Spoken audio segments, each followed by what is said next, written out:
O que são vespas? Você pode colocar o dedo numa vespa sem problemas, você pode pegar uma vespa como essa. E eu perdi o fio da meada.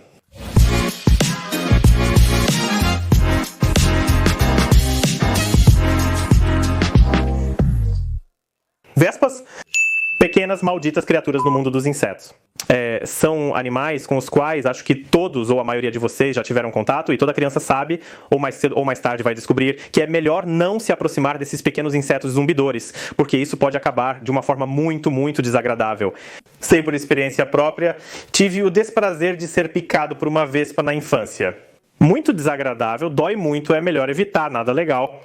No caso das abelhas, a dor é menor, mas eu incho muito devido à alergia ao veneno da abelha, que é a melitina. Portanto, é um problema e tento manter distância desses insetos.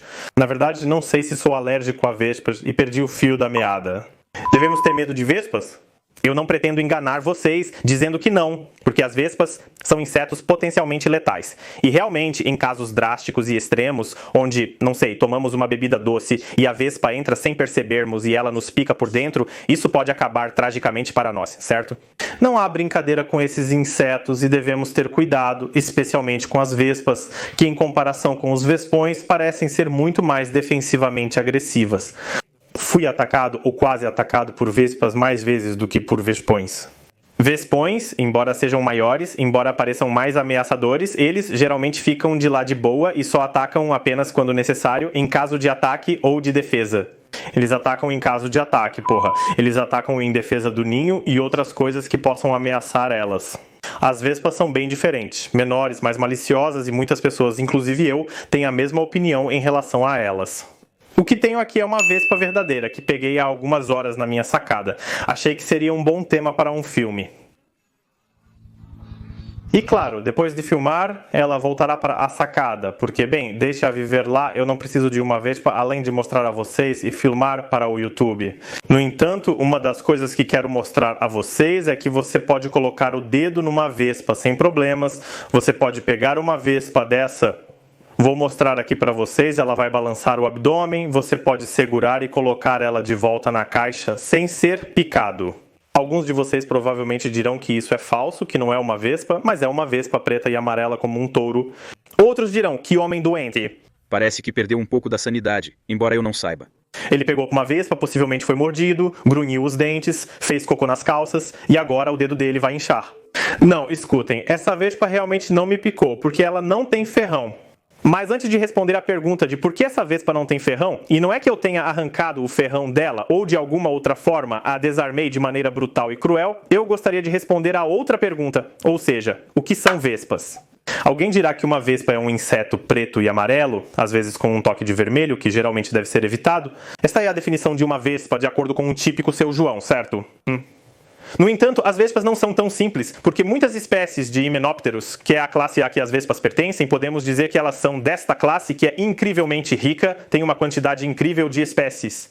A família das vespas possui 5.000 espécies, incrível, não? Na verdade, a ordem dos himenópteros no mundo tem mais de 150.000 espécies. É enorme, uma ordem gigantesca, e é a esta que pertencem, entre outros, os zangões, as abelhas, todas as vespas, todas as outras criaturas estranhas, amarelas e pretas, as formigas, todas as formigas pertencem aos himenópteros, os parasitoides e muitos outros insetos. E entre essas 150.000 espécies, temos 5.000 espécies, mais ou menos, da família das vespas.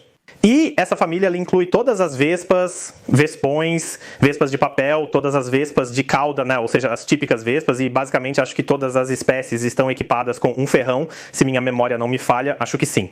E agora presta atenção, temos a família das vespas, 5.000 espécies, descemos um nível nessa escada sistemática e temos uma subfamília. Era uma família, agora é uma subfamília e temos a subfamília Vespinae, ou seja, vespas tipo vespa, como chamaremos, assim chamaremos.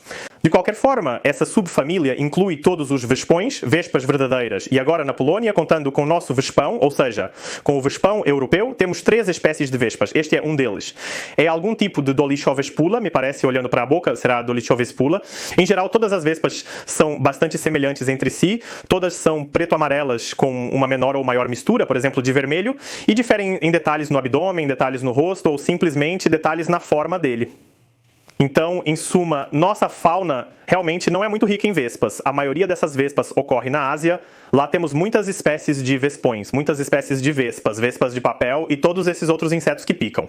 E agora que já sabemos o que são vespas, finalmente posso responder à pergunta por que essa vespa específica não me picou? Ela não me picou porque não tem ferrão. Por quê?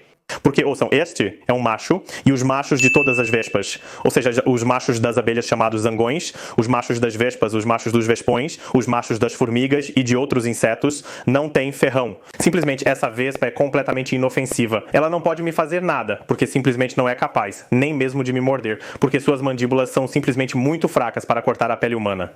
Então vocês perguntarão, como eu sei que é um macho?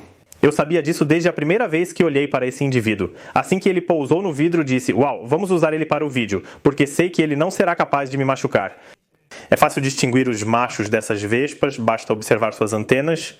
Como vocês podem ver, as antenas das fêmeas são longas, pretas, um pouco mais curvadas e com um formato, comprimento e cor ligeiramente diferentes. Portanto, aqui a distinção entre macho e fêmea é muito simples. É o mesmo com as abelhas, é a mesma analogia com as vespas, ou seja, as antenas são mais longas, são meio que uma forma de arco e simplesmente por isso você pode reconhecer se a vespa é macho ou fêmea. Aqui temos um macho, então eu sabia que ele não tem ferrão e não pode me fazer mal. E a próxima pergunta é, por que os machos não têm ferrão? E a resposta aqui também é muito simples, porque o que é um ferrão? O ferrão é um ovipositor modificado pela evolução. E o que é um ovipositor? Ovipositor é um órgão usado por vários animais e muitos insetos para depositar ovos. E como sabemos, apenas as fêmeas podem botar ovos, certo? Diferente dos cavalos marinhos, onde o macho expulsa os filhotes de si, e dos humanos que imaginaram que poderia ser diferente. Aqui, apenas e exclusivamente as fêmeas são capazes de dar à luz e, portanto, uma vez que o ovipositor se transformou em uma arma, em um ferrão, então automaticamente, apenas e exclusivamente as fêmeas devem tê-lo. Aqui vou mostrar uma curiosidade para vocês. Bem, muitos insetos têm um ovipositor, incluindo himenópteros, mas não apenas himenópteros, como o gafanhoto verde, aquele grande saltitante inseto verde que às vezes entra em nossas casas no verão. As fêmeas também têm ovipositores e este é um gafanhoto maior do Peru. Este indivíduo em particular é do Peru, e é claro que eu esqueci o nome, é a espécie Panoplocelis specularis. Seja lá o que isso signifique, certo? Wingardium Leviosa. A espécie é enorme e preparar ele foi uma tragédia, pois está coberto de espinhos. E aqui, como vocês podem ver, essa adaga que ela tem atrás prova que este indivíduo é uma fêmea. E essa adaga que se dividiu. Mas isso é típico por causa do preparo. Este é exatamente o ovipositor, com o qual esses insetos depositam seus ovos, e acho que, no caso deles, é na terra. No entanto, no caso das vespas, esses ovos podem ser depositados em outros insetos, ou em outros insetos que estão, por exemplo, na madeira. Eu gravei tal situação uma vez, acho que no Schlenja, e também está neste canal, onde encontrei uma fêmea de vespa parasitária que estava perfurando a madeira com seu ovipositor, e isso significava que, em algum lugar perto dessa madeira, havia uma larva, por exemplo, de um besouro.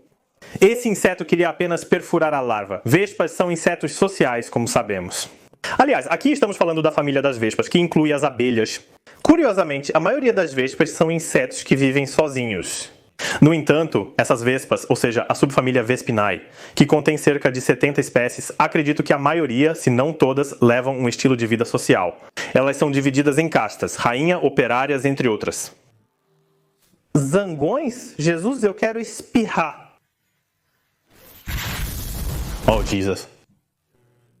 Estava pensando se poderíamos chamar um macho de vespa de zangão, mas acho que não.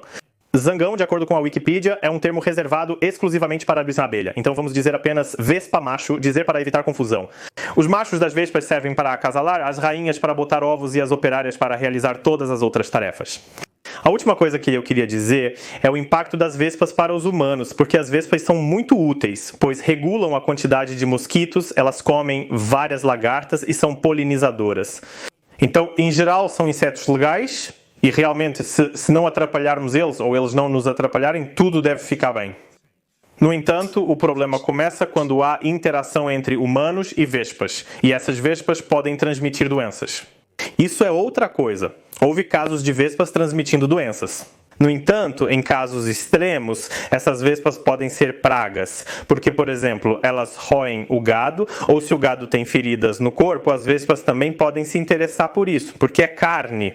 As vespas, por exemplo, dificultam o trabalho das pessoas e isso também é uma lembrança da minha infância, que sempre que havia barracas de donuts ou qualquer coisa doce ou pães, sempre havia muitas vespas por perto e essas vespas dificultavam o trabalho das senhoras ou senhores que atendiam no balcão. Ademais, se transferidas para outro país, essas vespas podem se tornar invasoras e deslocar espécies locais. Portanto, nem tudo são rosas. E claro, as vespas são conhecidas por suas picadas dolorosas, então a maioria das pessoas não gosta delas. Além disso, as vespas não são tão ruins assim. Poderia ser pior. Vamos nos alegrar que elas não têm 10 centímetros de comprimento? Simplesmente precisamos ter cuidado com elas, e é isso. Ok, haverá um vídeo sobre vespas, é o G Corta.